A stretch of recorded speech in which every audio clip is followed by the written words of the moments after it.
হ্যাঁ, প্রিয় গাইস, আসসালামু আলাইকুম। সবাই কেমন আছেন? আশা করি সবাই ভালোই আছেন। আসলে মূলত আপনাদেরকে আমি আরেকটা ভিডিও দেওয়ার জন্য চেষ্টা করেছিলাম। এই যে আপনারা এই যে জমিনগুলো দেখতেছেন, এগুলো মূলত কিছুদিন আগেও, মানে কত মাস, 2 মাস আগেও কিন্তু এগুলা কিন্তু পানির নিচে ছিল। এই জমিগুলো কিন্তু পানির নিচে ছিল। তো পানির নিচে থাকার কারণে এই বছর আমাদের যে এখানে কিন্তু ধানের চাষ করা হয়।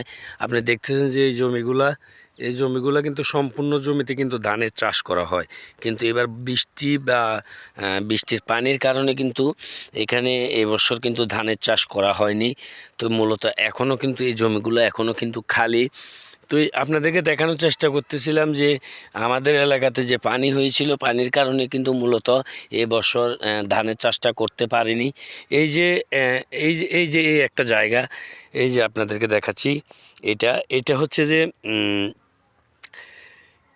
মাটি কেটে এখানে মাটি নরম করে এরপরে পানি দিয়ে রাখা হয়েছে, মাটিটা যেন আরও মুলাম নরম হয়ে যায়। এরপরে এটাতে কিন্তু যে ধানের চারা লাগানো হয়, ধানের চারার যে আপনার ইয়ে আছে, ওই আপনার ধানের বীজ বুনবে।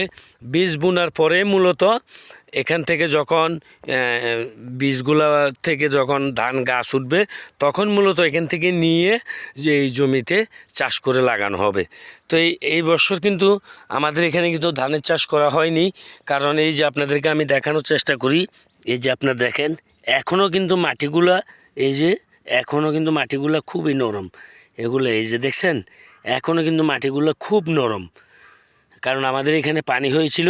পানি হওয়ার কারণে পুরা যে এই জমিগুলো কিন্তু অনেক দিন কিন্তু পানির নিচে থাকার কারণে এগুলো কিন্তু এখনও কিন্তু এই যে দেখছেন, এখনও কিন্তু শুকায়নি। এই যে আমার হাতে লেগে যাচ্ছে, দেখছেন, এই যে হাতে লেগে গেছে, দেখছেন, এই মাটিগুলো কিন্তু এখনও নরম।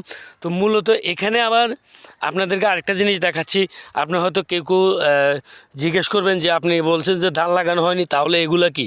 হ্যাঁ, এগুলো হচ্ছে যে গরুকে খাওয়ানোর জন্য যে ঘাসের একটা চাষ করা হয়। এই ঘাস কিন্তু এখানে চাষ করা হয়েছে।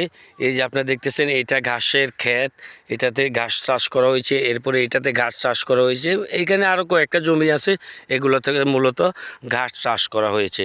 তো আমাদের এখানে এবার বন্যার কারণে কিন্তু অনেক মানুষ কিন্তু ক্ষতিগ্রস্ত হয়েছেন, কারণ তারা আসলে এই যে চাষের জমিগুলো, এগুলা কিন্তু এই সময়ে কিন্তু খালি থাকে না। ধানে এবং কি পাকা ধানে কিন্তু মো করে এখানে নতুন ধানের আশায় সবাই কিন্তু নতুন ধান নিয়ে গোলা ভরে, কিন্তু এই বছর তাদের সেই আশা পূরণ হয়নি। যদিও এবার আবার করার চিন্তাভাবনা আছে, কিন্তু করলেও এখনও কিন্তু মাটিটা অনেক নরম, সেজন্য কিন্তু কিছুদিন সময় লাগতেছে। আর তাছাড়া পানির নিচে চলে যাওয়ার কারণে মূলত এখানে ধান চাষ করা সম্ভব হয়নি। আপনাদেরকে আমি কয়েকটা ভিডিও দিছিলাম আগে, যে ভিডিওগুলোতে দেখা গেছে শুধু পানি। সেই জায়গা যেখানে কিন্তু প্রচুর পরিমাণে পানি ছিল। এই পানি মোটামুটি আজ থেকে 2 মাস আগেও কিন্তু এখানে অনেক পানি ছিল।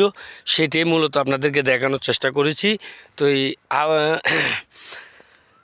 আপনারা আমার ভিডিওতে কমেন্ট করে অবশ্যই জানাবেন যে এই জায়গাটা যে দেখতেছেন, এটা কেমন লাগতেছে। এটা আসলে একটা নিরিবিলি একটা জায়গা, খুব এখানে জমিনের কোনো শেষ নেই, অনেক জমিন।